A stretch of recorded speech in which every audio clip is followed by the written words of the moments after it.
Boa noite, meus caros alunos aqui do Universo Juros.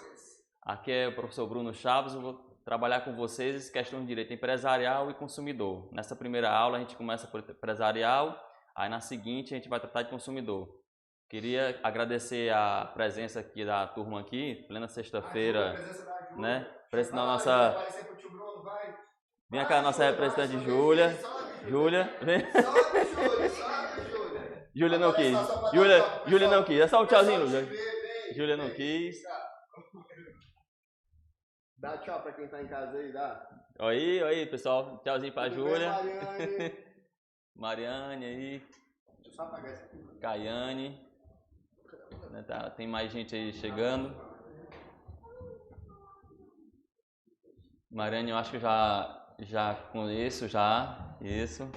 Olá, Mariane. Boa noite, já estamos aqui novamente, né? Estudando aqui com afinco aqui, dedicação, nessa sexta-feira, bacana da parte de vocês, viu? Também há uns anos também, nas sextas, meus sábados, domingos e feriados, eu renunciei estudando aqui, tá? Bacana mesmo, é dessa forma que a gente consegue vencer na vida e superar os obstáculos. Vocês aqui estão também presenciais aqui, é dessa forma mesmo. Isso, amém, vai dar certo. Pessoal, vamos aqui, né? Começar aqui de direito empresarial, né? Aí no slide de vocês eu mencionei tópicos, né? No edital ele tem esses tópicos aí e eu separei, tem no material PDF, tá disponível para vocês, o que mais cai, né? Eu cataloguei as provas anteriores, então assim, em suma, vocês precisam focar nisso aí. O edital de direito empresarial é muito grande, porém assim, a matéria extensa, nem todo mundo gosta, mas foque nesses pontos aí. Eu mencionei aqui do empresário, que é na parte da teoria geral. Aprenda o que é o empresário, aprenda a diferença de empresário de empresa, entendeu? Aprenda os institutos complementares, o estabelecimento, o nome empresarial, o registro, a questão da escrituração. Esses são os tópicos mais importantes de direito empresarial. Eu vou mencionar nessas aulas que eu vou ter com vocês hoje e amanhã o que mais cai. Não vão para prova alguma, seja da OAB ou de concurso, sem estudar esses tópicos. São os que mais caem. Repito, são os que mais caem. No finalzinho, amanhã eu vou dizer alguns artigos, 5 artigos, em relação de 5, 6 artigos para vocês antes da prova dar uma lida, né? Então aqui, teve uma alteraçãozinha aí na legislação, a lei 14.195 agora, né, depois de publicado o edital, eu coloquei essa observação aí para tranquilizá-los. Não vai cair na prova de vocês ainda, né? Ainda não cai. Então, assim, essas alterações, houve alguma... Quando a gente chegar lá em estabelecimento empresarial, né, o artigo foi complementado com parágrafos dizendo que o estabelecimento não só é um local físico, pode ser também um local virtual, né? Isso vai atender uma demanda, né, digamos, aqueles empresários que trabalham com redes virtuais. Isso aí, então o quê? Há uma certa mitigação, uma atualização do direito, né? A questão teve também a atualização das startups, né? Que agora são chamadas empresas de inovação, pela Lei Complementar 123, é uma atualização também normativa. Essas caem, essas eu vou dizer onde vocês vão ter que estudar, né? Mas assim, essa parte da 14.195, que atualizou o Código Civil, principalmente o Código Civil, não cai ainda, não cai. Foi posterior à publicação de 11 de agosto do edital de vocês, do 33º concurso unificado para a OAB. Vamos lá começar. Pessoal, o que é o direito empresarial? O direito empresarial é aquele ramo, né, do direito, né, conjunto de regras e princípios, né, todos já estão batidos em escutar. Professor, normas, são normas que tratam do regime jurídico da atividade do empresário, né? Aí o professor Bruno, mas empresário é só... Não confunda empresário com sócio. Isso é mais para posterior que a gente vai explicar. Então, assim, em resumo, o que é o direito empresarial? Né? Lembrando da faculdade, é o conjunto de normas. Normas, entendam, né? Segundo a doutrina majoritária, né, que predomina aqui no nosso país, é o conjunto de regras e princípios que regulamentam, né, que disciplinam o regime jurídico empresarial, a atividade do empresário em geral. Então, assim, eu coloquei no material de vocês o resumo. Tem uma questão da nomenclatura, que antigamente direito mercantil, né, que é questão dos atos de comércio. Essa questão é mais nomenclatura, assim. Aí o Código Civil, o que foi que o Código Civil fez em 2002? Ele veio para unificar o direito empresarial? Pergunto a vocês. Olá, boa noite. Como é o seu nome? Clarice. Clarice. Os nomes dos senhores? Alisson e? Cláudio. Seu nome? Sara. Bem-vinda, Sara. Estamos aqui começando a aula de Direito Empresarial. Estamos aqui na introdução da matéria, né? Eu mencionei para vocês que em todas as aulas eu vou dizer o que mais cai, né? Tá sublinhado o que mais cai e vocês focam exclusivamente naquilo ali, entendeu? É aquilo ali que mais cai em concurso. Na última aula de Direito Empresarial eu vou dar uma relação de uns 5 a 6 artigos que vocês vão ter que ler antes de ir para a prova. Não vão fazer nenhuma prova sem ler os 5, 6 artigos que eu vou dizer para vocês. Vai cair tudo na prova, né? Deus quiser, vai cair sim. Estamos aqui na sexta-feira para dar essas dicas para vocês sim. Então, assim, pessoal, nomenclatura, falei do conceito do que é direito empresarial, falei da questão de um certo debate doutrinário conceitual, é direito mercantil, direito comercial, direito empresarial. Só quero falar para vocês que é tudo a questão de uma etapa da evolução, né? A questão na época medieval, dos mercadores medievais, por isso que se chama direito mercantil, direito comercial na época da teoria dos atos de comércio, por isso que direito comercial, direito empresarial por conta da teoria do empresário. Entendeu? Então, tipo assim, é só questão de nomenclatura, mas no final das contas é a mesma disciplina. Então, assim, o Código Civil de 2002, ele unificou ou não o direito civil, o direito privado, digamos, ele unificou ou não? Digo para você logo adiantando que ele não conseguiu unificar, tanto que a gente há várias leis esparsas, a lei das SAs, a lei de duplicatas, mercantis, há várias leis que regulamentam o regime jurídico empresarial. Pessoal, é só você entender, ó, se a gente estuda direito administrativo, existem os regimes jurídicos administrativos, vocês recordam, existe o regime jurídico criminal, que é todo aquele conjunto de normas, né, que trata do crime, da pessoa, do tipo, né, do criminoso, do agente que pratica o delito, né, vamos falar uma expressão genérica, do delito. Então, é mais ou menos o mesmo jeito de direito empresarial. O Código Civil, embora tivesse sido a pretensão dele unificar, ele não unificou o direito privado. O direito privado está cheio de leis esparsas ainda. O próprio Código de Defesa do Consumidor regulamenta relações privadas, principalmente relações privadas, muito embora os entes públicos e entes despersonalizados possam sofrer incidência do CDC. Isso aí para a próxima aula a gente vai tratar. Então, assim, o Código Civil não unificou o direito privado. Vamos seguindo aqui. Empresário e empresa, vamos conceituar, né? Eu falei para vocês que antes do nosso Código Civil atual, ele tinha inspiração no Código Civil francês, né? A teoria dos atos do comércio. O que era essa teoria dos atos do comércio? Pessoal, a teoria dos atos do comércio era o seguinte: tinha um código comercial e ele tinha um anexo com as relações do que seriam as atividades enquadradas nesse regime jurídico comercial. Quais seriam? O que não fosse inserido não seria atividade empresarial. A doutrina e a jurisprudência com interpretações é que conseguiu inserir algumas atividades, né, nesse regime jurídico. Mas é basicamente isso. Veio o novo Código Civil de 2002, de inspiração no Código Civil italiano. Vocês podem observar que o dispositivo legal é o mesmo. O Código Civil italiano de 1942, nesse artigo 2082, ele tem o mesmo conceito do 966 do nosso Código Civil, o que é o conceito de empresário. É o mesmo conceito. Eu só fiz a tradução aí, ipsis literis aí, ó, da literalidade do artigo 2082 do Código Civil italiano, o atual vigente. Né? Então é a mesma coisa. Então vocês observam que daí é a inspiração do direito civil italiano. Então assim, eu estou falando conceitos básicos. Então vocês vão ver, não, teve a questão da nomenclatura, o conceito de direito comercial, a gente já viu até aqui. E qual foi a inspiração? Você já sabe que foi inspirado no Código Civil italiano. Pronto. Então você já sabe o que é o direito empresarial, do que ele trata, os nomes que a gente pode chamar, que se trata da mesma coisa, e qual é a inspiração dele? Inspiração italiana. Em que teoria italiana? Teoria da atividade do empresário. Teoria do empresário, entendeu? Ela vai definir, ela tem um caráter subjetivo, porque ela vai focar na pessoa do empresário, não mais um caráter objetivo, que seriam os atos de comércio, os atos praticados por aquela pessoa, pelo comerciante, pelo mercador medieval à época, né? Só contextualizar, mas é o mesmo ramo que a gente está tratando aqui.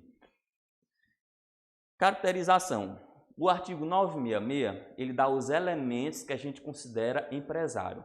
Só quero que vocês fiquem o seguinte, esse conceito do 966, eu conceituo empresário, quando ele chama de empresário, ele quer se referir tanto para as pessoas físicas como as pessoas jurídicas. Não se esqueçam, o empresário não é o sócio.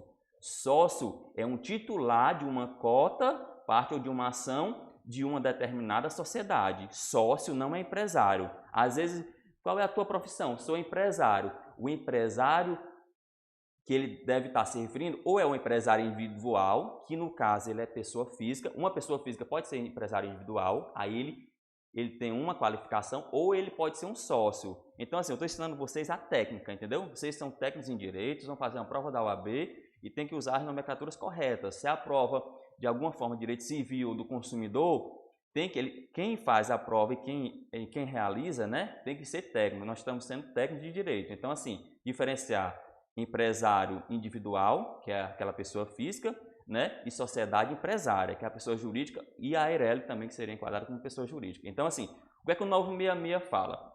Vou voltar aqui um pouco. Considera-se empresário aquele que exerce profissionalmente atividade econômica organizada para a produção ou circulação de bens ou serviços.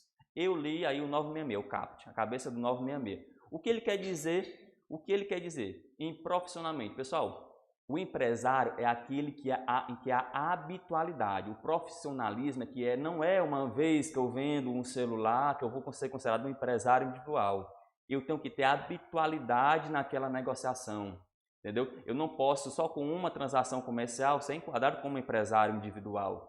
Então, a habitualidade que ele fala é isso aqui. Tem que ter essa atividade, tem que ter finalidade lucrativa. Eu estou explicando os elementos que está no 966. Além de atividade econômica com a finalidade lucrativa, ele tem que ter uma organização. E o pessoal quer essa organização que o 966 fala. Essa organização que ele quer dizer é o seguinte: ele tem que ter um estabelecimento comercial, ele tem que ter um nome empresarial, ele tem que ter uma estrutura, é possível ele ter um corpo técnico. Depois eu vou falar para vocês que alguns desses requisitos estão mitigados, né? A questão daqueles influencers digitais, né? Que às vezes ele mesmo é um empresário, aí às vezes tem a sociedade limitada unipessoal hoje em dia, que não há, mas isso aí vai ser questão do próximo concurso da OAB, próxima prova, que agora não vai cair, que não há mais necessidade de pluralidade de sócios para compor a sociedade. Então, assim, o que é ser organizado? É quando ele articula, ele organiza os fatores de produção, mão de obra, tecnologia, tudo isso aí está organizado. Os insumos, entendeu? Tudo o empresário, para ele ser considerado empresário, ele tem que ter toda essa organização. E eu já adianto para vocês, pessoal, que quando se fala no parágrafo 1 do 966, né, das atividades intelectuais, que não constitui atividade empresarial, salvo se constituir elemento de empresa, vocês nunca se perguntaram o que é esse elemento de empresa? Vocês nunca se professor? Ele fala aqui no parágrafo 1, não se considera empresário quem exerce atividade intelectual, literária, artística e científica, ainda que com custos auxiliares colaboradores, salvo se o exercício da profissão constituir elemento de empresa. Vocês nunca se perguntaram, porque durante toda a minha faculdade eu perguntei quando um grupo de médicos, é atividade científica, né, intelectual, um grupo de escritores, um grupo de professores, todos eles exercem atividades intelectuais, artísticas, científicas. Por que o CAPT exclui eles da atividade empresarial, salvo quando essa atividade constitui elemento de empresa? Vocês já se perguntaram o que é esse elemento de empresa?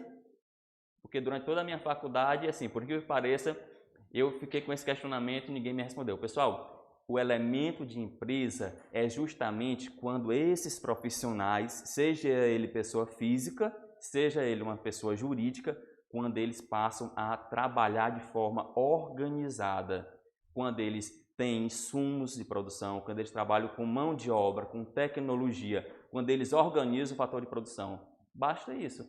Se esse grupo de professores, como aqui no Universo Júris, trabalham de forma organizada, quando eles organizam os fatores de produção, eles são enquadrados no regime jurídico empresarial. É isso. Se alguém algum dia perguntar para vocês, pessoal, e o que é esse elemento de empresa que faz um grupo de professores formar uma sociedade empresarial e não uma sociedade simples? Qual é esse grupo o que é esse elemento de empresa? O elemento de empresa é só quando se trabalha de forma organizada. É basicamente isso. Você tem que dar a cara de atividade empresarial. Eles têm que ter a cara. Um professor particular, por si só, ele não é considerado empresário individual. Ele não vai conseguir registro na junta comercial. Ele não vai conseguir fazer requerimento de empresário e na junta comercial. Ele vai conseguir fazer o registro a partir do momento em que ele organizar os fatores de produção, mesmo que seja minimamente ainda incipiente, mas ele tem que ter uma forma organizada, entendeu? Esse é o elemento de empresa. Então, assim, às vezes a gente fica se questionando, mas o que é, professor, esse elemento de empresa? É isso, é trabalhar de forma organizada, né? É um capital social, uma mão de obra, um insumo, né? A matéria-prima e a tecnologia. É só trabalhar esses 4 fatores de produção clássicos, né? Digamos, clássicos, de forma organizada. A partir do momento que você faz isso, você se torna inserido no regime jurídico empresarial. Tem também que estar voltada para a produção de serviços ou produtos, né? Para a circulação de serviços ou produtos. O que tem que ter voltado para o mercado externo. Não basta uma empresa, assim, uma família de produção de quentinhas para consumo próprio. Eu tenho que voltar para a produção de serviços, ou produção, circulação de serviços ou produtos, fornecimento de produtos. Então, esses 4 fatores têm que estar presentes. A habitualidade, pessoal, tem que estar organizado de forma profissional e voltado para a circulação de bens ou serviços e com a finalidade lucrativa, para se quadrar como atividade empresarial. Então, é isso que vocês precisam saber. Conceito de empresário. A gente vai adiantar aqui na aula, vocês vão ver como é que vai ficar importante, né? Eu falei aí da exclusão, né, os profissionais intelectuais, aí expliquei quando é que eles são excluídos, né? Mencionei aí no slide, no PDF de vocês, né, que é o mesmo artigo, né? O mesmo Código Civil italiano faz referência a essa exclusão, que eles não são considerados empresários, os profissionais intelectuais, né? Isso aqui eu não vou perder muito tempo.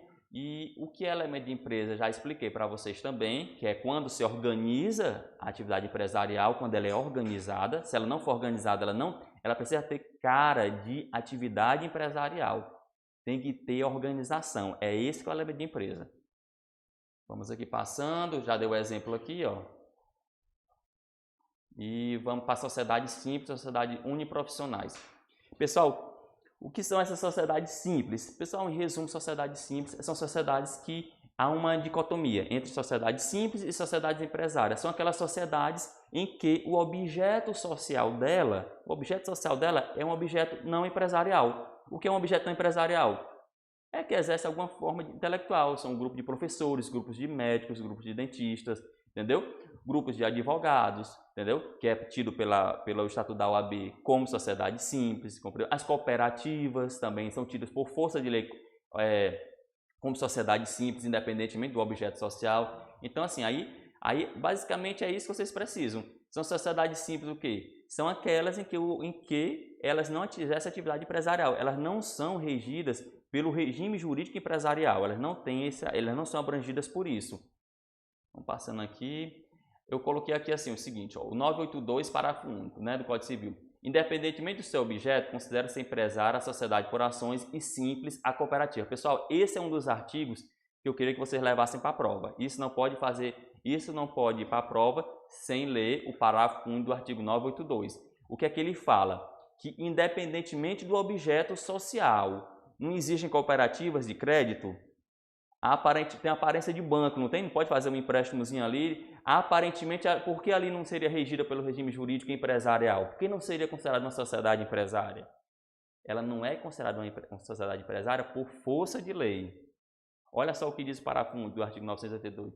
Independentemente do objeto social, independentemente com que ela trabalhe, com que ela mexa na atividade dela, ela nunca vai ser considerada empresária. Ela sempre vai ser tida como uma sociedade simples. Esse é um dos artigos que vocês têm que anotar para ir para qualquer prova, não só da UAB. Sociedade de advogados, já mencionei para vocês, né, que ela não é considerada uma sociedade empresária, ela é sociedade simples por força do Estatuto da UAB, né? Passando aqui, ó, o artigo 5º ao 17 do Estatuto, de 1906, ela regulamenta essa parte aí e dá essa previsão, né? O exercente de atividade rural, pessoal. O exercente de atividade rural. O que é o exercente? O que acontece? Quem exerce atividade rural? Pode ser a pessoa física, que seria o empresário individual, rural, ou a sociedade, uma sociedade empresária, também rural. E o exercente? Pessoal, o exercente também, por força do Código Civil, ele não precisa de registro. Ele não precisa. Ele vai ser considerado, uma sociedade empresária rural, ele não precisa de registro, porque como elemento constitutivo, declaratório de empresa, ele não precisa de registro. Ele pode exercer atividade rural sem registro, sem precisar registro. Porém, para ele se beneficiar dos regimes do empresarial, requerer recuperação judicial, ele precisa estar inscrito na junta comercial, entendeu? Vocês devem lembrar da faculdade que o registro na junta comercial, né, ele não tem natureza constitutiva. Isso é em regra. Isso é em regra. Por que em regra? Porque quando se tratar de quem exerce atividade rural, ele vai ter natureza constitutiva. Porque, muito embora o empresário rural não precise de um registro na junta comercial, né, ou no cartório de registro público de pessoas jurídicas, muito embora ele não precise desse registro para ser considerado empresário, para se beneficiar de todo o regime, todo o regramento jurídico, direito empresarial, muito embora ele não precise disso, para ele se beneficiar desse regime, ele vai precisar se constituir, se registrar na junta comercial. É aí que a gente vai ver que há essa exceção que eu queria que vocês anotassem aí no caderno de vocês, no material. Qual é a exceção, pessoal? Em regra, o registro dos atos constitutivos tem natureza declaratória. Qual é a exceção? É daquele que exerce a atividade rural, que pode ser uma pessoa física, que seria empresário individual, ou uma pessoa jurídica, que seria uma sociedade empresária ou uma ERELI. Falei aí do produtor rural, essa questão da recuperação judicial, que ele precisa de registro, mais uma vez eu falei, né, ele precisa de registro para ele se beneficiar do regime jurídico, né, porque ele tem natureza constitutiva. Mais uma vez, pessoal, o registro ele dá o selo, ele qualifica aquela pessoa como empresário. E ao qualificar aquela pessoa como empresária, a partir daquilo ali, ela passa a se beneficiar de todo o regramento empresarial. Falência, falência, recuperação judicial, entendeu? Questão de protesto, tudo. Fiscais, regime fiscais. Tudo. A partir do registro, entendeu? Mas no caso de quem exerce atividade de natureza rural, né, o produtor rural, digamos assim, eu falar produtor rural no gênero, né, pessoas físicas ou jurídicas, né, ele pode exercer, tem a autorização legal para ele exercer, porém, para ele se beneficiar do regime jurídico, ele precisa estar inscrito, seja na junta comercial, né, ou no cartório de registro de pessoas jurídicas. Vamos seguir adiante.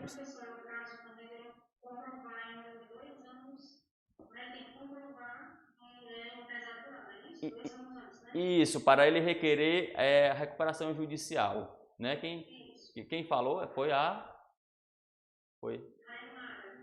Raimara. O seguinte, Raimara é assim, ele precisa do registro no mínimo de 2 anos, porém isso aí é mitigado, sabe? É mitigado pelos tribunais superiores, pelo STJ. Eles pedem assim, não, desde que na data do registro ele esteja registrado, na data do pedido de recuperação judicial ele já esteja registrado. Eles mitigam isso aí. Porque se você observar bem, ele continua sendo, na verdade, ele é empresário por autorização legal, ele só não se beneficia do regime jurídico. Na sua essência, ele é empresário. Só lembrando, ó, ele é a exceção da natureza do registro. Em regra, o registro não é declaratório, eu posso ser um empresário individual irregular. Eu estou exercendo aqui de forma irregular. Por quê? Porque eu não tenho meu nome registrado na junta comercial, mas eu sou um empresário individual. O registro, quando eu faço, ele tem natureza exclusivamente declaratória. Ele declara algo que eu já era empresário. Da mesma forma que o produtor rural. O produtor rural, ele já era empresário, ele só não era beneficiário do regime jurídico. Para ele ser beneficiário, ele tem que se registrar. Aí, por isso que eu falo que, nesse caso, ele tem natureza constitutivo. É só para isso, mas aí, pensando dessa forma, né, o STJ ponderou os interesses aí, e na essência se tratava também de um empresário, porém não registrado. A partir do momento em que ele se registra, ele passa a ser beneficiário de todo o regime jurídico empresarial, de falência, recuperação judicial, da questão dos títulos de crédito, inscrições, isenções fiscais, do Simples e tudo. Vamos aqui passando um pouquinho, né? Só atenção aqui para vocês, eu coloquei uma observação aí, né? A Lei 14.193, ela criou o que seria a Sociedade Anônima de Futebol, né? Ela instituiu um parágrafo único, né, ao artigo 971. Seria bom vocês darem uma olhadazinha, ela é recente, eu acredito difícil cair na prova de vocês, mas ninguém nunca sabe. É só dar uma lida muito simples, né? Ela só fala uma associação que desenvolva atividade futebolística de caráter habitual e profissional será considerada empresário. Só observar que eu falei para vocês. Exercer atividade futebolística de caráter habitual e profissional é um daqueles requisitos do 966, a habitualidade com profissionalismo, né? Então, assim, em síntese, ela fez mais do mesmo, né? Só apenas declarou uma situação que já existia. Sociedade cooperativas. O que eu quero que vocês saibam de sociedades cooperativas. Pessoal, sociedades cooperativas. Já falei. Pessoal, cada tópico desse PDF de vocês podem botar tipo assim, uma dica. Um asterisco bem grande e coloca essa frase que eu falar. Sociedades cooperativas, independentemente do objeto social que ela explorar, ela sempre será tida como uma sociedade simples. Basta isso. Eles cobram isso da prova. Porque se vocês entenderem a diferença de sociedade empresária e de sociedade simples, vocês vão deduzir todas as demais questões, as respostas. Vocês vão saber as respostas. Porque a diferença de um regime para o outro é totalmente, entendeu? Diferente, total, é muito absurda. Então, assim, sociedade empresária, ela se beneficia de todo o regime jurídico, compreenderam? Cooperativa, vocês podem lembrar lá na lei de falência e recuperação judicial, elas são excluídas do regime dos legitimados ativos. Então, assim, é só uma dica. Se vocês souberem esse beabá, esse básico que eu estou falando aqui para vocês, vocês vão deduzir muitas questões. Vocês vão eliminar as questões erradas, vão responder por eliminação, na verdade, vão excluindo. Então, assim, sabe esse basicão, sabe o conceito de empresário, que o conceito de não empresário, que seria de sociedade simples, é o oposto, é quando não se há aqueles 5 características, aqueles 5 qualidades, né? E que se não houver alguma dessas 5, ela fica excluída do regime jurídico. E o que o regime jurídico dá de benefício para elas, né? A questão de recuperação judicial, falência. Oi. Pronto. O que eu quero que vocês saibam. O artigo, vou voltar aqui para você ver o artigo que eu disse que não pode ir para a prova sem ler. Deixa eu ver aqui. Artigo 982, parágrafo único do Código Civil. O que é que ele diz? Independentemente de seu objeto, considera-se empresária a sociedade por ações e simples a cooperativa. Então, assim, independentemente do objeto social explorado, a cooperativa sempre será a sociedade simples, registrada no cartório de registro civil de pessoas jurídicas. Sociedade simples se registra no cartório. Sociedade empresária se registra onde? Na junta comercial. Então, é isso. Eu vou dar só os toques para vocês, porque eu vou no ponto que eles cobram na prova, sabe?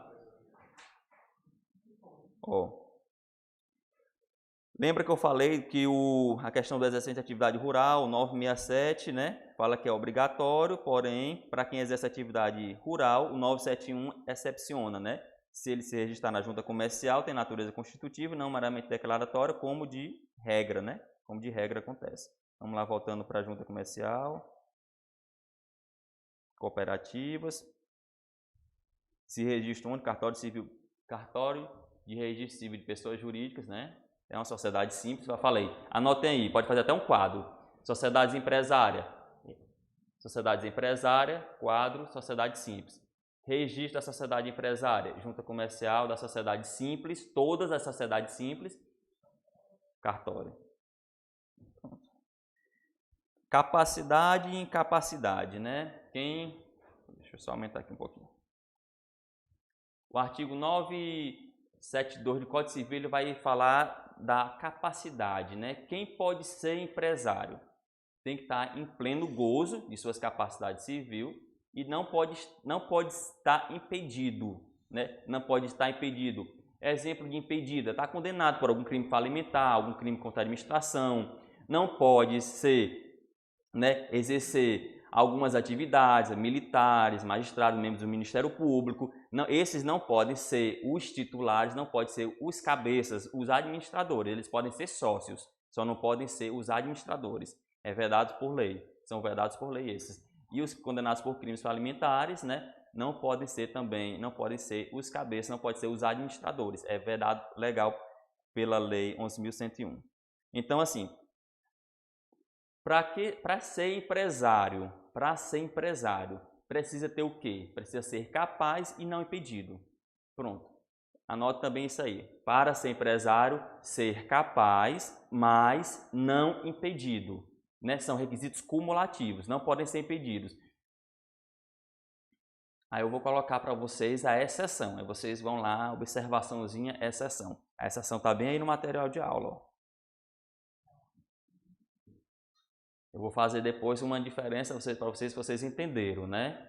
Quem pode iniciar, eu estou falando aqui, para uma coisa é iniciar a atividade, eu inicio a atividade de empresário, outra coisa é eu continuar. Olha só o que diz aí nessa observação que eu vou ler para vocês. O incapaz poderá continuar o exercício da empresa, se tornar empresário individual, no caso, né? Desde que, em caso de sua incapacidade, seja superveniente ou em razão de sucessão, caso a mortes. O que é que eu estou querendo dizer? Ele não pode iniciar a empresa. O incapaz, ele não pode iniciar a empresa. Olha lá os requisitos para ser empresário que eu falei para vocês. Para ser empresário tem que ser capaz e não impedido. Mas não impedido, são cumulativos. O incapaz... E na questão, eles vão colocar para vocês a questão assim. O pai, ou por sucessão causa morte, faleceu, era empresário individual, ele pode... Aí tinha filho menor, ou filho interditado, ele vai, se ele quiser complicar alguma coisa, ele vai colocar que vocês vão responder que ele pode continuar. Ele vai dizer lá no isso, não pode continuar em hipótese nenhuma. Pode continuar desde que capital integralizado, não seja administrador, tal, tal. Ele vai jogar com vocês dessa forma. Então, o incapaz... Pronto. Então, assim, vocês veem, tipo assim, que são... As questões, pessoal, não sai disso aí. É esse trivial. Empresarial, a matéria é grande, mas é dessa forma. Eles vão cobrar só isso. E é o básico. Vocês precisam saber para serem técnicos do direito. É saber esses conceitos básicos. Eu estou ensinando para vocês só conceitos básicos. Não estou... O quê? O incapaz que ele vai continuar a empresa, mas ele pode abrir a filial. Assim, ó, falece, né? Há uma sucessão causa morte ou ele se torna incapaz por algum evento. Ele vai ter que estar representado. Eu vou lhe falar dos requisitos. Vai estar representado. Depois dele bem representado, com gerentes e tudo, aí ele pode continuar. Aí pode fazer todos os atos, que ele vai estar habilitado, digamos assim, né? Vai estar assistido ou representado. Compreenderam? Isso. Vamos ver aqui. Deixa eu voltar aqui. Continuar. Impedimentos legais, já falei para vocês, né? Alguns servidores públicos federais, membros da magistratura, Ministério Público, militares, né? Os condenados por alguns crimes, eu elenquei alguns crimes aí, né? Que eles não podem. São impedimentos legais, né? E aí, falei para vocês que esses impedimentos os impedem de serem gerentes, serem os cabeças. Atentar, assim, ó, magistrados, Ministério Público, servidores públicos federais, estaduais, conforme a lei, o estatuto local, né, militares. Esses não podem ser os gerentes, os sócios administradores. Mas o magistrado, ele tem vedação pelo estatuto da magistratura, ele não pode ser atividade empresarial, mas ele não pode ser o sócio administrador. Ele é vedado para ser o sócio administrador, o cabeça. Não tem como esquecer, pessoal. Pessoal, quem são os impedidos? Ele pode colocar lá um exemplo do magistrado ou do Ministério Público e consultar vocês como advogados qual seria o parecer de vocês, né, na questão lá. Então, na questão ele vai colocar Tício, né, o Tício lá, membro do Ministério Público, né, concertou com mais um colega para para constituir uma sociedade, né, e ele pretende ser gerente, ou segundo as pretensões dele, diga você como advogado, contratado por ele, né, um parecer. Ele vai colocar nas questões lá. Pode constituir desde que ele não seja um sócio administrador. A resposta é essa. Pode constituir, pode exercer atividade empresarial desde que ele não seja os sócios administradores. Não pode ser os cabeças. Eu coloco sempre assim que é para não esquecer. Eles não podem ser os cabeças da organização. Eles podem ser os outros sócios, mas não, acionistas, mas não podem ser o sócio administrador. Falei para vocês a diferença de sócio, né? Tem aí a diferença, falei bem rapidozinho, sócio empresário é diferente, né? Sócio, né, aquele que tem uma parte de cotas, né? Ele é titular de uma parcela daquele capital social, seja cotas, né, ou ações, né? O empresário não, o empresário individual é a pessoa física, né? É diferente, totalmente diferente. Isso é questão só de curiosidade mesmo para a gente saber. Incapacidade, né? O empresário individual capaz. Eu coloquei aí no artigo 974, nos seguintes, ele regula, né, uma exceções em que ele possa exercer individualmente a atividade empresarial. Pessoal, eu queria só recapitular com vocês os conceitos introdutórios, se vocês conseguiram captar, né, o que é empresa, distinguir o que é empresa de atividade empresária, de sociedade empresária. Vocês lembram ainda da faculdade, alguma coisa assim? Ah, eu tenho uma empresa, distinguir empresa de sociedade, vocês conseguem distinguir isso? Esses conceitos? O que é empresa e o que é sociedade empresária, vocês sabem distinguir? Se fosse perguntado para vocês assim informalmente, como futuros advogados, doutores, empresa não é a sociedade empresária, não é o local. Eu vou lá, quando a pessoa fala, eu estou indo lá na minha empresa, eu estou indo na empresa onde eu trabalho, ele não está indo na empresa, tecnicamente falando, ele está indo no ponto comercial, o local físico onde a atividade empresária é exercida. Empresa é sinônimo de atividade de empresário. Empresa é sinônimo de atividade empresarial. Quando se falar, qual é a tua empresa? Está te perguntando, qual é a tua atividade empresarial? Compra e venda de veículos, compra e venda de materiais domésticos, compra e venda de roupas, de confecções. Essa é a atividade, essa é a empresa. É a atividade que você exerce. Estabelecimento comercial é algo maior. O estabelecimento não é só o ponto físico, é o teu nome empresarial, é a tua marca, é o teu corpo de funcionário. Todo funcionário, é a clientela, às vezes, você vai ver um pouquinho, sabe? Na frente a gente vai falar. É o registro, as patentes que você tem, são os direitos que a empresa, é todo o conjunto de bens corpóreos e incorpóreos, móveis e imóveis. Esse que compõe o estabelecimento empresarial.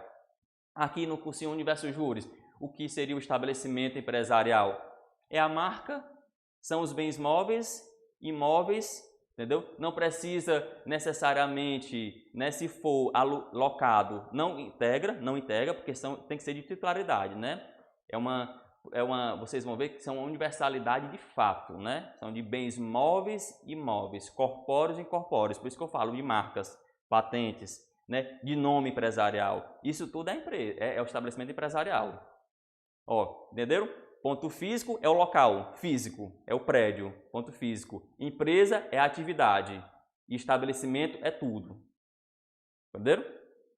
Então aí a gente vai vendo no decorrer da aula que eu vou falar disso, que esse tratado de estabelecimento empresarial também é um dos pontos que eu quero que vocês anotem para não fazer nenhuma prova sem ler aqueles artigos. Aí vocês têm que ler em casa. Eu vou ensinar aqui, vou dar as dicas, vou dizer onde é que cai a questão de dívidas contraídas, vou dizer onde é que eles caem, né? Onde é que tem as pegadinhas, né? Inclusive eu também, na época de concurso, caí também, que a gente pensa, poxa, a letra do artigo, aí quando a gente vê, poxa, errada, por que errada? Aí vou lhe dizer por que está errada.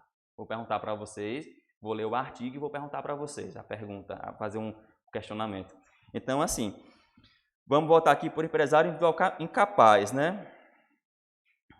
No material de vocês tem assim, eu coloquei, existem duas exceções legais que permitem que o incapaz exerça individualmente a empresa, que ele exerça individualmente a atividade empresarial. Olha o que eu estou lhe falando.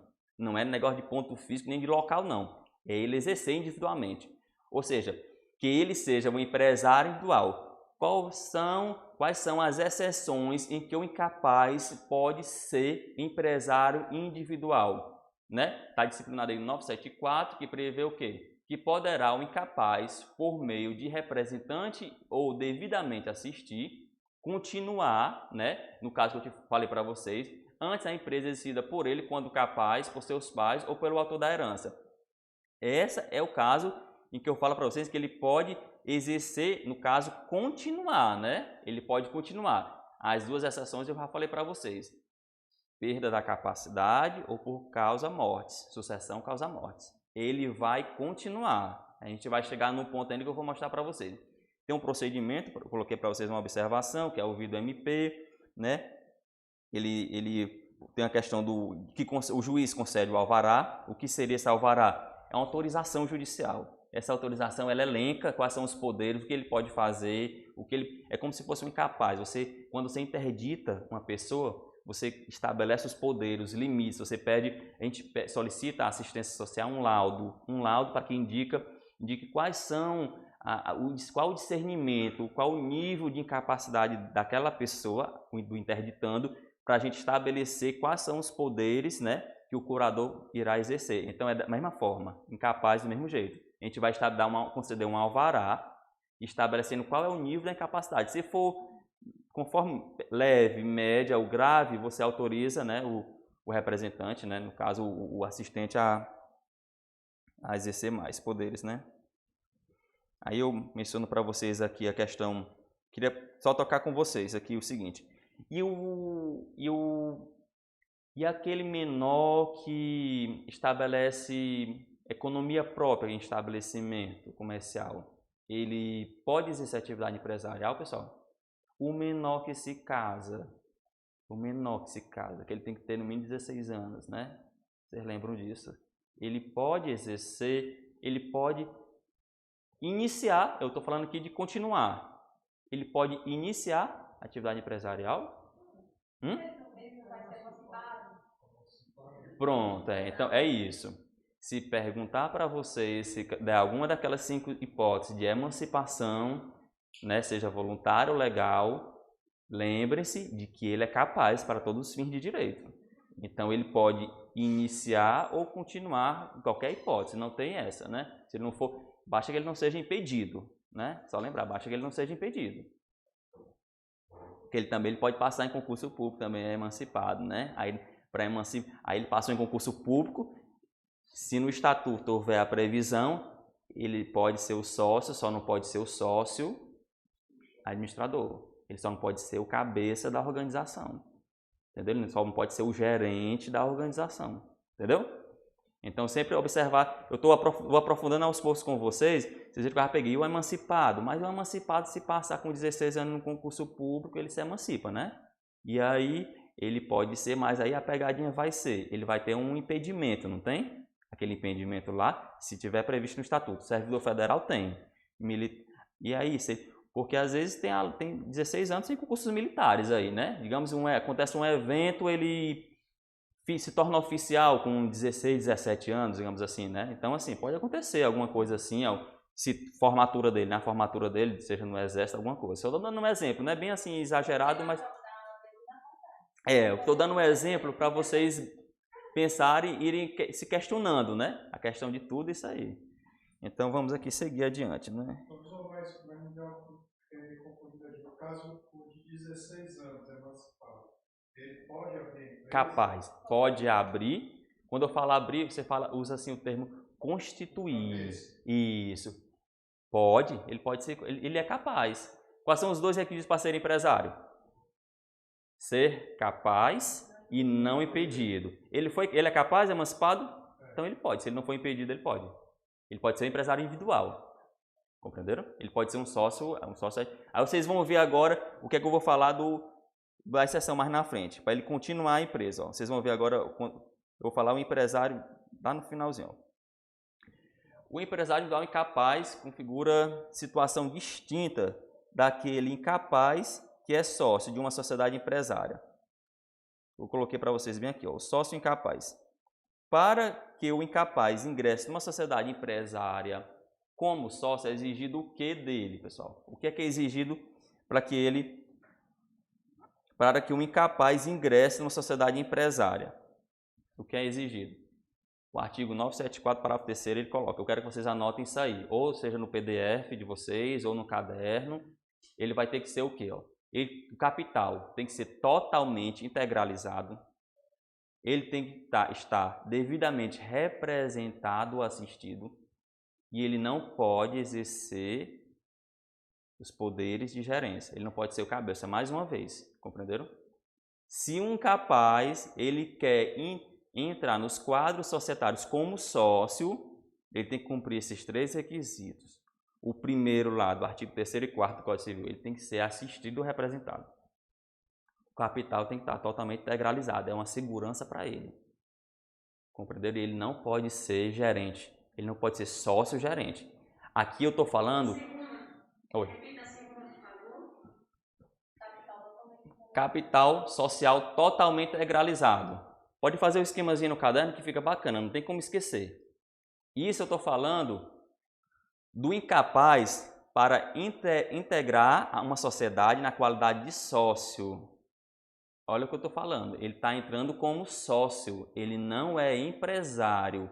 O outro, aquele incapaz, ele só pode continuar algo que já existia. Ele não pode dar o pontapé inicial. Compreenderam? O incapaz, ele não pode dar o pontapé inicial na sociedade, na qualidade da atividade empresarial. Ele não pode.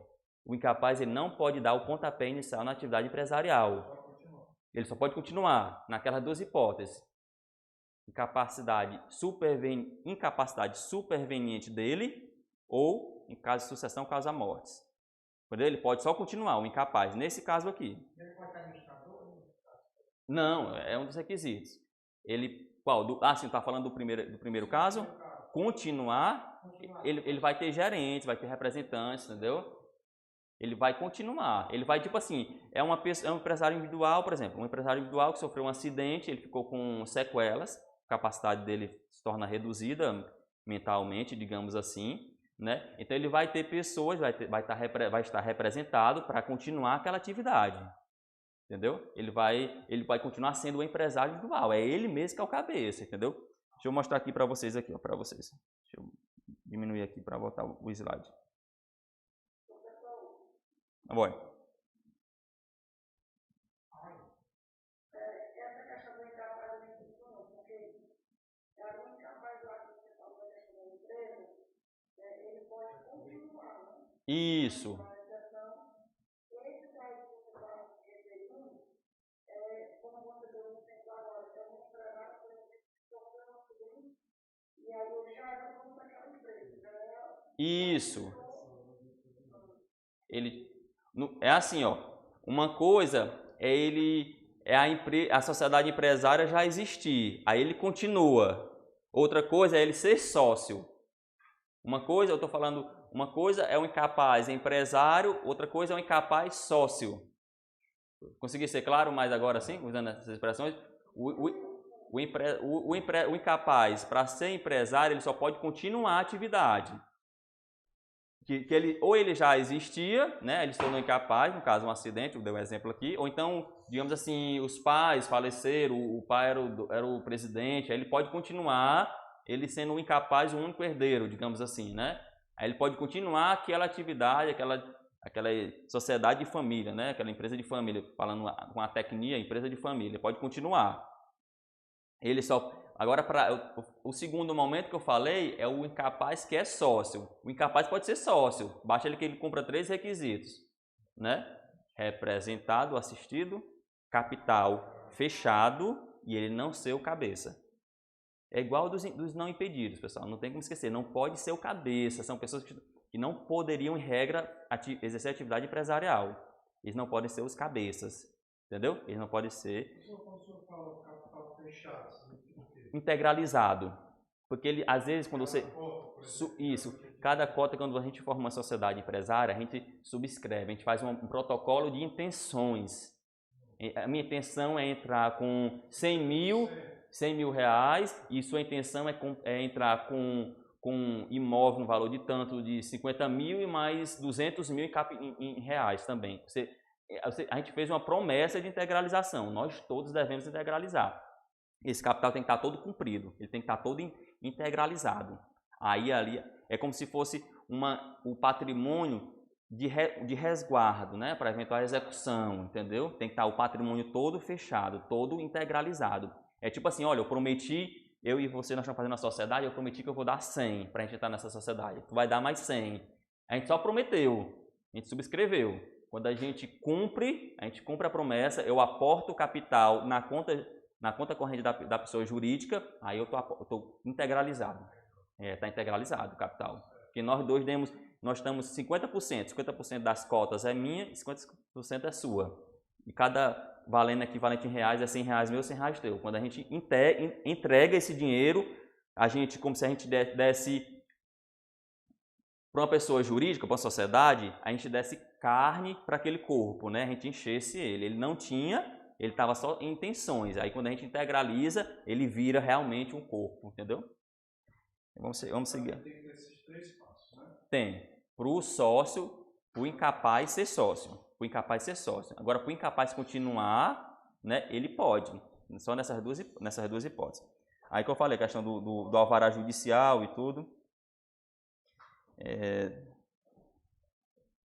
Eu falei do incapaz, né?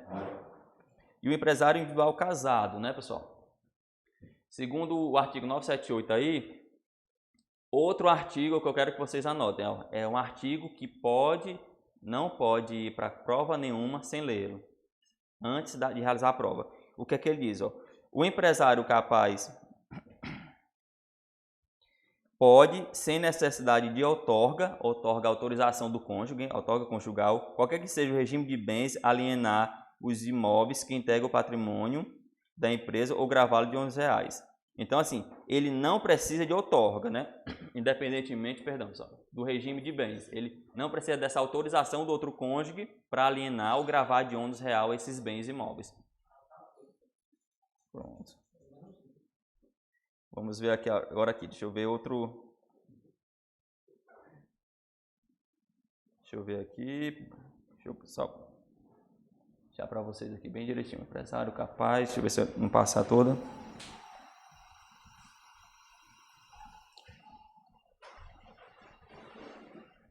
Da outorga.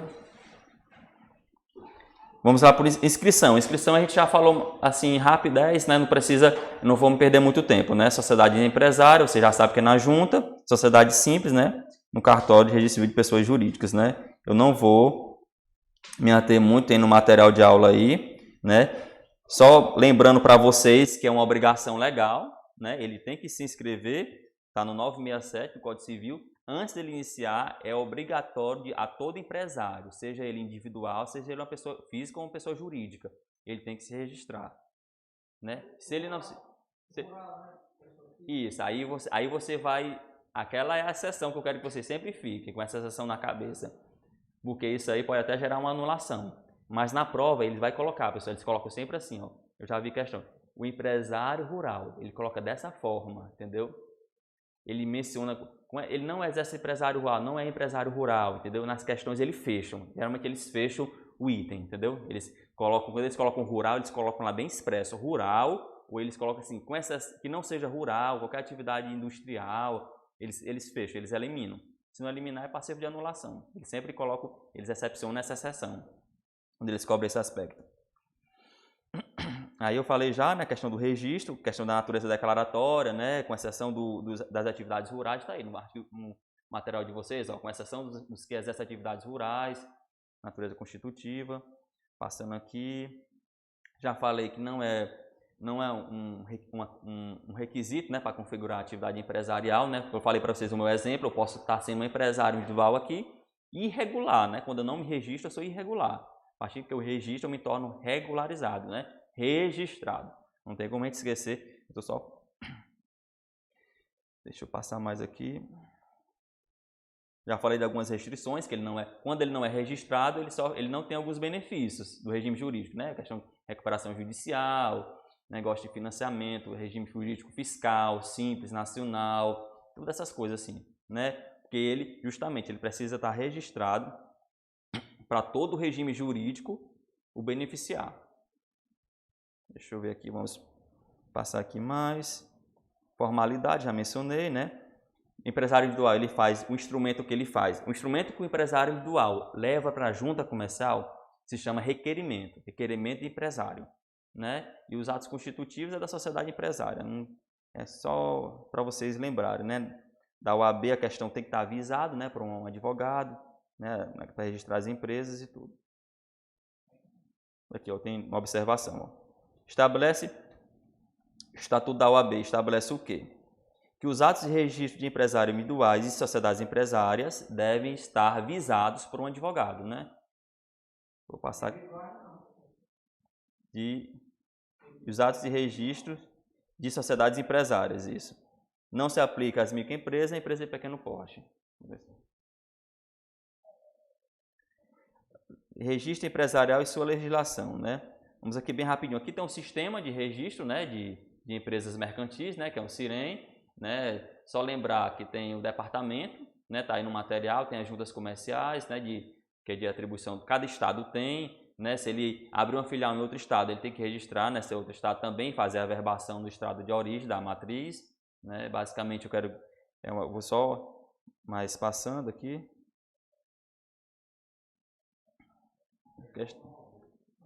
Isso é. Fala aqui da questão das competências, né? Questão da junta comercial, questão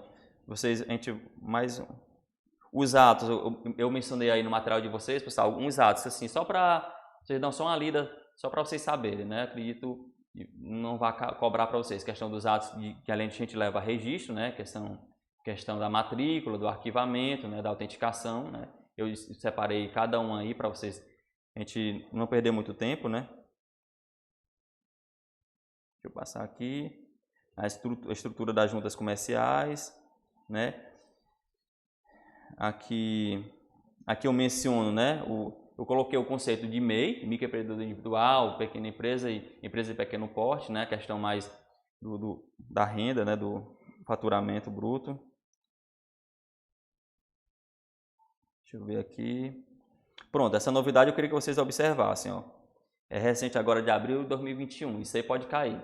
Que, no caso, é a microempresa, a empresa de pequeno porte, titular de direitos, no caso de empenhos liquidados por órgãos públicos, né, e não pagos, ela pode emitir uma cédula de microempresarial aí. Então, só decorar isso aí que eles podem cobrar, assim, né? Eu acho um pouco difícil, mas nunca é demais. Eu só mencionei porque é uma atualidade agora de abril de 2021. É um título de crédito, né? É um título de crédito. Por exemplo, eles têm alguns, eu falei, a lei de microempresas, né? A lei complementar 123, ela tem um tratamento favorecido, né, em favor delas e tudo. Tem previsão constitucional isso aqui. Foi apenas regulamentado por essa lei complementar. Então, assim, além das licitações de contratos que eles têm em alguns casos, eles têm preferência, essas duas qualificações fiscais, né? Elas têm preferência nas licitações e contratações. Elas têm também essa possibilidade de emissão desse título de crédito. É um favorecimento, né? Então, assim, é mais para isso. Aí eu mencionei aqui um artigo que veio também e abriu agora, a questão do investidor anjo, né? A questão dessas microempresas e empresas de pequeno porte, né? Quando há o aporte de capital. Eu queria só que vocês dessem só no material esse do 61A. O artigo 65A, ele fala justamente daquelas startups, né? Ele foi alterado por uma lei agora recente, não cai em prova ainda. Só vocês lembrarem, né, que para vocês, professor, e tem isso na lei complementar 123? Tem sim, tem isso na lei complementar 123, questão das startups, né, de inovações tecnológicas, né? Elas também têm um tratamento diferenciado, né? E caso elas se autodeclarem, né, de inovação. Deixa eu ver aqui. Aí eu mencionei para vocês lerem depois, né? Não cai na prova ainda, só a título de curiosidade. Nome empresarial também, né? Estou chegando agora em nome empresarial, né? Houve alguma modificação também recente nessa questão de nome empresarial. Só para vocês fixarem assim. Existem nome, né? É aquele que descreve, né? Identifica aquela sociedade, né, empresarial ou aquele empresário individual. São dois tipos que nós temos. Nós temos a firma, né, e a denominação. A firma ela pode ser a firma individual, né, no caso empresário individual URL, ou social, né, quando é exercida ela está dizendo o nome, por uma coletividade de pessoas. A Eireli também pode ser. Houve mudanças agora recentemente, mas não cai na prova de vocês. Só quero que vocês saibam que existem esses dois tipos, né? Como é que no material de vocês eu especifico bem direitinho. O que distingue marca, o nome fantasia, para não distinguir o nome fantasia, o nome lá do estabelecimento, né, do ponto comercial, para vocês não confundirem. Quando é que eu uso um ou outro, né? Eu acho difícil, mais difícil cair na prova, mas eu mencionei por excesso de zelo mesmo, né?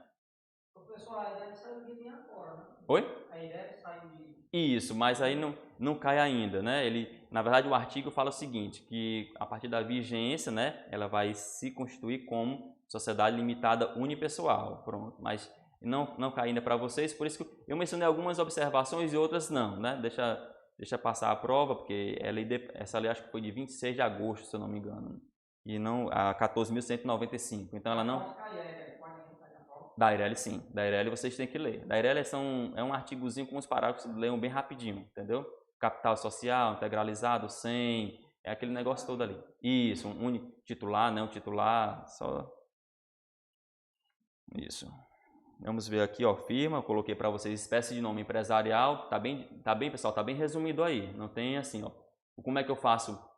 Só lembrar, na firma individual tem que ter, na firma sempre tem que ter o nome, né? O nome da pessoa. Pode ser abreviado, pode ser só a sigla, mas tem que ter o nome. Seja da pessoa física, quando é empresário individual, seja dos sócios, mesmo que seja só as iniciais, mas tem que ter o nome da pessoa, quando se tratar de firma individual ou coletiva, que a gente chama ou social também. Denominação, eu posso colocar de qualquer forma, eu posso colocar o objeto social, tipo assim, Alvorada Limitada, não tem essa exigência toda.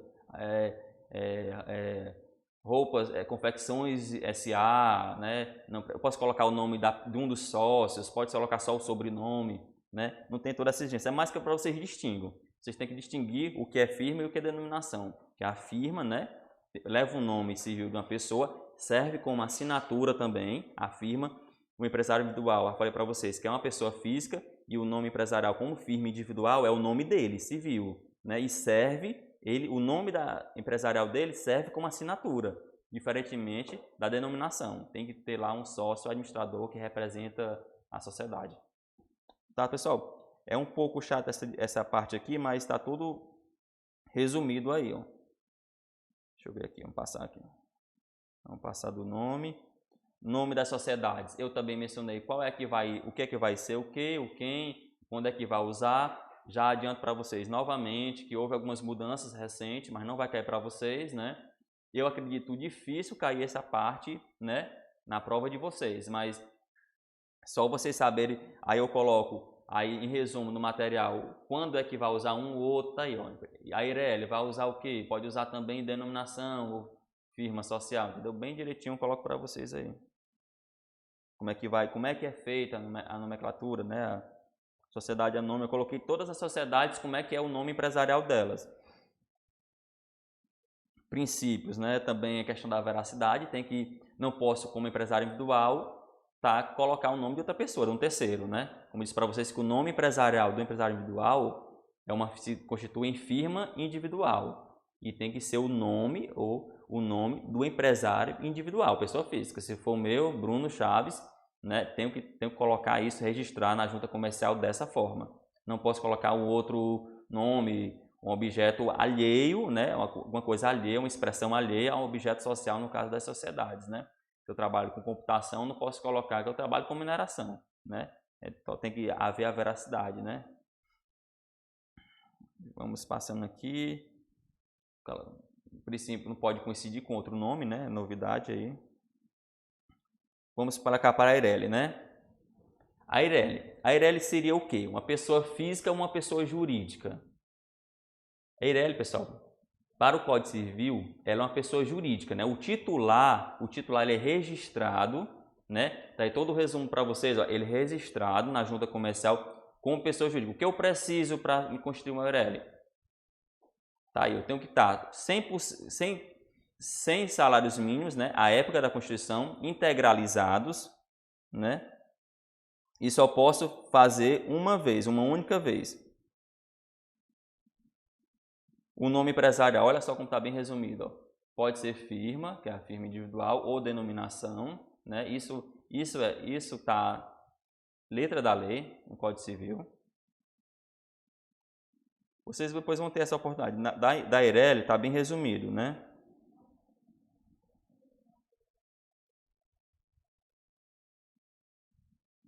Pessoal, incapaz, pode constituir Eireli? Olha só aí. Tá vendo? Como é que eu posso constituir? Como é que o incapaz pode constituir Eireli? Aqueles mesmos requisitos. Compreenderam? Tem que estar o capital integralizado, que já é exigência legal, e ele tem que estar representado ou assistido. Vamos passar agora estabelecimento, né? Pronto, essa parte de estabelecimento também é bastante... O incapaz? Falei para vocês, né? Que ele quando for sócio, ele não pode ser o sócio gerente. Quando ele constitui... Isso, quando ele iniciar a atividade, ele também não pode. Agora, quando ele constituir, que ele não pode constituir, no caso aqui é uma pessoa jurídica, ele vai estar sendo representado. Compreenderam? Ele vai estar sendo representado ou assistido. Ó. Isso, ó. Tá vendo? Olha só, incapaz. Na observação eu coloquei incapaz aqui, ó. Ele tem que estar representado ou assistido, não pode ser administrador, tem que delegar um terceiro não impedido. Isso, capital 100% integralizado. Compreenderam? Vamos lá, passando. Do estabelecimento empresarial. O que seria o estabelecimento? Eu já antecipei, a gente vai ser mais rápido aqui, é toda aquela universalidade, é todo o conjunto de bens, móveis ou imóveis. Sejam eles corpóreos ou incorpóreos, são todos. Todos isso aí compõem o estabelecimento. O estabelecimento eu já distingui para vocês aqui no começo que não é o ponto físico, né? Que é o ponto comercial que a gente chama, o ponto comercial. Não é também a empresa, né? A empresa, eu já falei para vocês que é a própria atividade desenvolvida. Não é nenhum desses. O estabelecimento é um conceito jurídico, né? É um conceito jurídico de fato. É uma universalidade que une todos. É a marca, são os bens móveis, é toda a estrutura. Isso, é tudo aquilo ali. Compreenderam? Então, assim, o que é que eu queria que vocês... Eu dei o exemplo aqui, um restaurante, tem uma boa cozinha, um fogão industrial, uma balança, né? Aí são os bens corpóreos, uma boa cozinha, né? Incorpóreos, né? A qualidade, a gráfica, a tinta, o maquinário, são bens móveis. Dei alguns exemplos para vocês fixarem, né? Sinônimo de estabelecimento comercial, ou fundo de comércio ou fundo de empresa. Vou passar bem rapidinho aqui, pessoal. O exemplo que eu dei aqui, universo juris, né? O universo juris, eu já expliquei, não vou me repetir, não vou me alongar demais, mais outra vez. O que seria o estabelecimento do universo juris, né? Seria os aparelhos de ar-condicionado, são as cadeiras, são os programas, é a marca, os programas, toda a programação, aquele timbre, tudo isso aí é o estabelecimento empresarial. Compreenderam? Vocês têm que observar que eu estou sendo técnico, né? Vocês precisam ser técnicos, porque na prova a pegadinha vai ser nesse sentido. Eles vão confundir vocês o ponto comercial, o ponto que é o local físico, com o empresário, com o estabelecimento. E não é. O estabelecimento ele abrange tudo, inclusive o ponto físico, o local onde funciona. Dei um exemplo aqui, a gente brincando, né? O corpóreo e incorpóreo. Já falei qual é a natureza jurídica, né? Uma universalidade de fato, é um conceito de fato, jurídico de fato, né? São todos. Né? Tá lá no artigo 90 lá que a gente vê, Código Civil. Passando aqui. Pronto. O que são os bens, né? Os bens, o que pode pegar aqui? Eu vou ser um pouquinho rápido aqui nessa parte aqui. Se os bens imóveis, já falei que tem que ser o bem próprio para integrar o estabelecimento. Se for locado, não integra o estabelecimento, né? Aviamento, no caso, a capacidade de gerar riquezas. Há o aviamento real, né? A questão da lucratividade real ou aquela possibilidade, né? Em regra, segundo a corrente, né? Não estaria ligado ao estabelecimento, né? Não, em regra também não integra. Aí a clientela tem aquelas duas espécies, aquela clientela que frequenta aquela padaria por morar perto e aquela clientela que frequenta por gostar daquele padeiro, né? Aqui mora perto, integraria aquela clientela o conceito de estabelecimento, né? Aquele só por gostar não integraria. Clientela. O contrato de trespasse. Vocês lembram da faculdade o que seria o contrato de trespasse? Contrato de trespasse. Isso, é aquele contrato em que se transfere de forma onerosa o estabelecimento, né, aliena o estabelecimento para um terceiro. Resumindo, é isso. Eu conceituei isso para vocês. Ó. Existem duas formas de transferência, né? Involuntária e voluntária. A voluntária eu posso transferir a título gratuito ou oneroso. Né? Só é trespasse aquela alienação onerosa do estabelecimento, que seria todo o conjunto de bens, para terceiro. Esse seria o conceito de trespasse. Ó. É tanto que eu coloquei de observação para vocês, que seria, de maneira simples, né? A venda onerosa do conjunto de bens. É a venda onerosa. É a básica da empresa. Né? Vou vender a empresa para outra pessoa de forma onerosa. Vender o estabelecimento. Isso, vender o estabelecimento. O estabelecimento é maior do que a palavra empresa. A empresa é só a atividade que ele exerce. Só aqui, a empresa aqui nossa, sabe qual é a nossa empresa? É lecionar. É lecionar, dar aulas, cursos preparatórios. Só isso. Essa é a atividade empresarial. Essa é a empresa. Essa é a nossa empresa. Isso. Como é o nome do nosso nome empresarial? Acho que Universo Júris Limitada, é um exemplo, né? Seria assim. E o ponto comercial seria esse local físico. A marca, Universo Júris, né?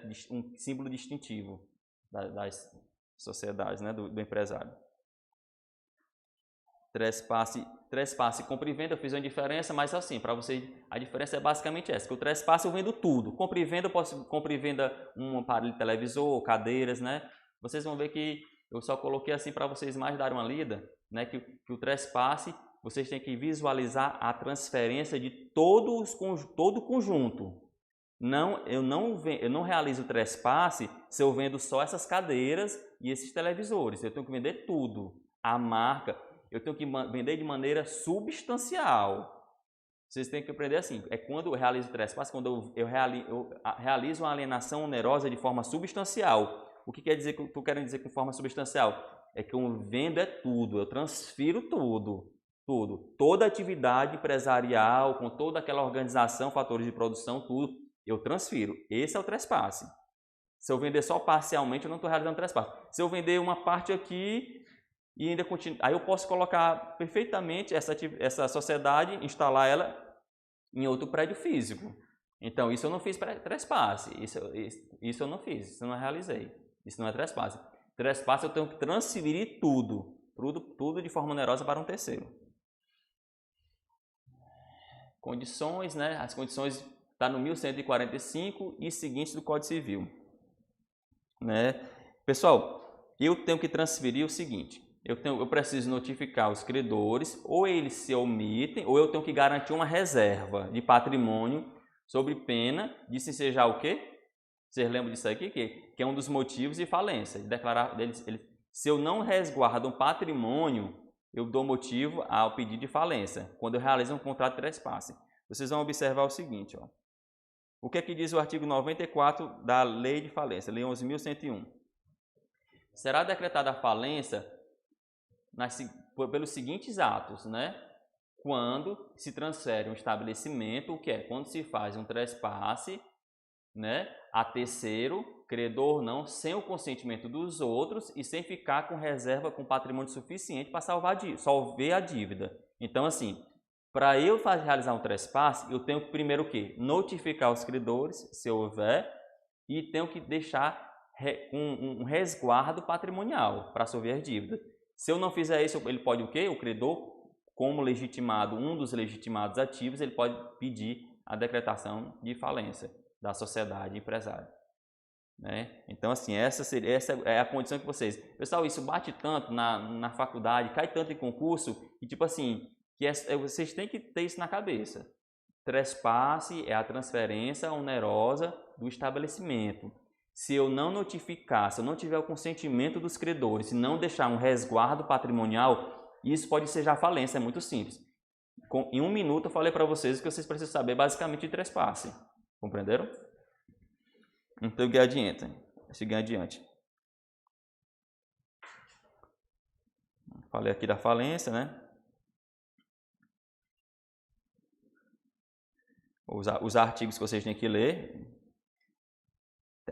Esse é outro artigo. Ó. Eu coloquei em negrito o seguinte. Ó. Não havendo autorização expressa, o alienante do estabelecimento não pode fazer concorrência ao adquirente nos 5 anos subsequentes ao trespasse. É a cláusula aqui de não concorrência. Por exemplo, eu praticaria concorrência desleal com o adquirente desse estabelecimento Universo Juris se tiver cláusula. Eu posso dispensar. Vocês vão ver que aí mais na frente a jurisprudência evolui, né? E os artigos, se houver autorização, para eu vender esse estabelecimento empresarial e montar outro curso no outro local, vizinho até vizinho, entendeu? Se eu tiver autorização no contrato, eu posso fazer isso, mas o adquirente pode estabelecer essa cláusula no contrato de trespasse, a cláusula de não concorrência. Só lembrar, 5 anos. 5 anos para eu poder estabelecer um estabelecimento similar. Eu posso estabelecer outra coisa, né? Posso constituir uma outra sociedade empresária, eu só não posso fazer concorrência desleal com a pessoa adquirente do estabelecimento. Pronto, vamos ver. Tem a distinção do trespasse, né, a sucessão, né, a questão quando se transfere a pessoa jurídica, né, mediante contrato, a verbação, né, a sucessão. Vamos ver aqui rapidinho. Deixa eu ver esse artigo aqui, ó, 1146. Pessoal, esse artigo é um dos que mais cai em provas, né? Eu quero que vocês estabeleçam o seguinte, né? O adquirente, quem adquire o estabelecimento empresarial, ele responde pelos débitos anteriores à transferência, desde que devidamente registrados. Isso é lógico. Se o débito está contabilizado, o adquirente e o alienante, ele continua solidariamente responsável com o devedor primitivo pelo um prazo de 1 ano. 1 ano, os dois que negociaram a compra e venda do estabelecimento, o trespasse, eles continuam solidariamente responsáveis. Aí vocês lembram agora, vocês lembram de direito empresarial, direito tributário, né? O que é que fala na segunda parte do artigo? Ó? Quanto aos vencidos, né? Contada a publicação. E quanto aos os vincendos da data do vencimento, os que forem vencendo após o trespasse. Pessoal, eu pergunto para vocês, os créditos que não forem registrados, sejam eles de natureza trabalhista ou fiscal, eles ficam excluídos dessa corresponsabilidade? Alguém aí de casa poderia me responder? Eu disse para vocês que durante um ano, adquirente e alienante ficam solidariamente responsáveis pelos créditos, desde que eles estejam contabilizados, desde que eles estejam registrados, né? Eles ficam co-obrigados por 1 ano, a partir quando os créditos vencidos da publicação. Publiquei o contrato de trespasse, né? E aí, os fiscais e trabalhistas?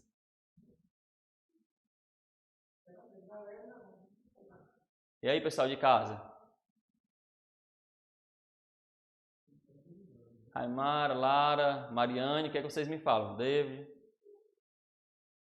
que é que vocês me digam aí? Chuta. Eu disse assim, ó. Se eu te vendo... Foi Mariane? Falou? Aymara, vamos aqui negociar. Eu sou um empresário individual e eu sou o proprietário do Universo Juris. Você está vendo aqui todo esse aparato, essa estrutura de bens móveis e imóveis. Eu tenho um bens corpóreos, tenho uma marca Universo Juris, eu tenho esse local físico é meu, é de minha propriedade.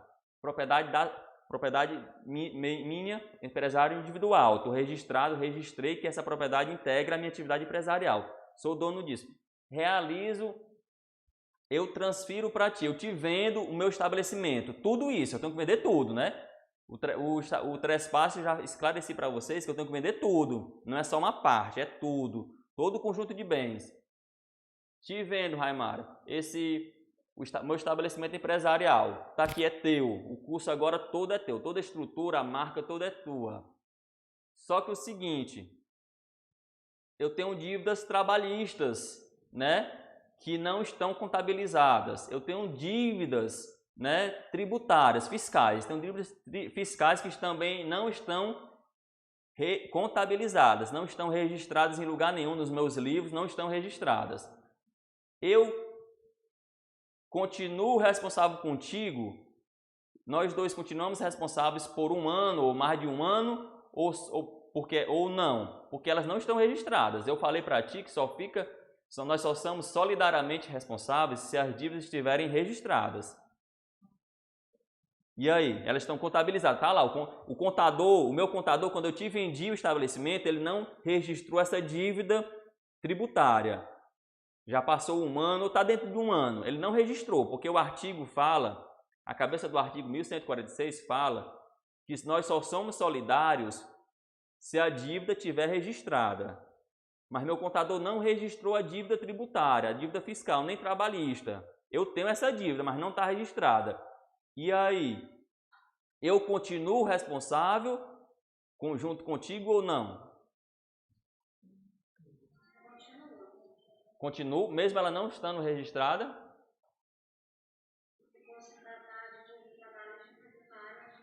Por quê? Só por isso? Saberia me indicar o dispositivo legal? Qual a sua opinião de vocês aqui? Eu acho que quem vendeu age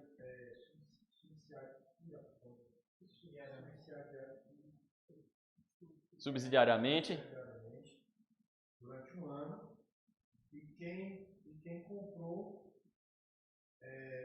no caso, por 2 anos. Um ano. Não, eu estou falando da justiça de trabalho. Ah, sim. No caso, ele teria que arcar com a despesa trabalhista. Os dois ficam solidários? Não, o que comprou.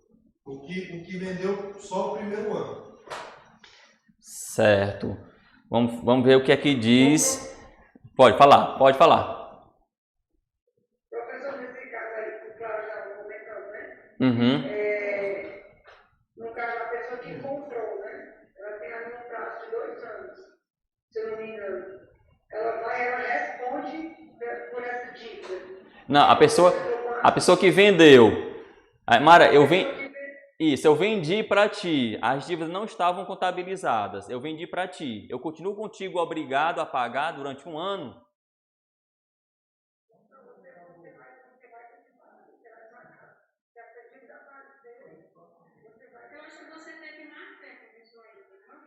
Agora uma fé foi. Pessoal, assim, bacana, o argumento da má fé também valia também, né? A questão da sociabilidade e tudo, da boa fé, dos contratos, valeu também. Gostei dessa resposta também. Porém, assim, existem dispositivos legais que excepcionam a essa regra. É essa a pegadinha que eu queria mostrar para vocês. Se a questão dizer para vocês que ficam solidariamente responsáveis pelo prazo somente pelo prazo de um ano, a exceção das trabalhistas e fiscais, né, está errada. Porque vocês lembram desse instituto de sucessão trabalhista e sucessão tributária? Sucessão trabalhista e sucessão tributária, vocês se recordam? Eles, mesmo passado esse um ano, e mesmo que não esteja contabilizada, ambos continuam corresponsáveis solidariamente pelas dívidas. Tá, os dispositivos, 133 do CTN, né? Muito embora ele fale aí em subsidiariamente, é solidariamente, vocês devem lembrar da lei de tributário, sempre no código, sempre na lei, no artigo 133, inciso 2º, onde tem subsidiariamente, passe um traço e coloque solidariamente, com a tecnia do legislador.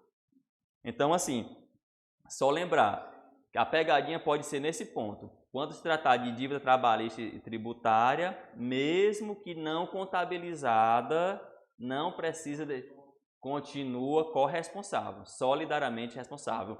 Porque ele pode colocar assim, pessoal, ó, que se tratava de dívida trabalhista, porém não registrada. Você, como advogado do dono do estabelecimento, o que você indicaria? Aí tinha lá itens A, B, C e D. E aí? Ele ia colocar o quê? A, B, C, ele ia colocar um artigo, ele ia colocar um item que não seria responsável em hipótese nenhuma, seria responsável somente quando as dívidas registradas, seria responsável por todas as dívidas, seria corresponsável com as dívidas contabilizadas e com as tributárias e trabalhistas em razão da... Ponto. Só isso aí já daria o item correto, né? Corresponsável pelas dívidas trabalhistas e tributárias, ainda que não contabilizadas.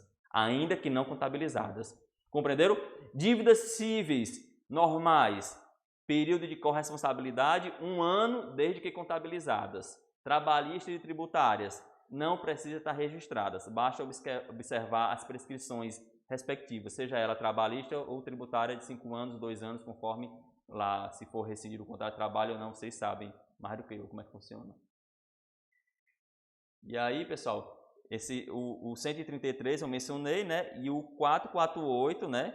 No caso da CLT, né? Para vocês ficarem... David, ainda temos algum tempo? Intervalo. Pessoal, vamos dar um pequeno intervalo e a gente retoma aqui nesse ponto.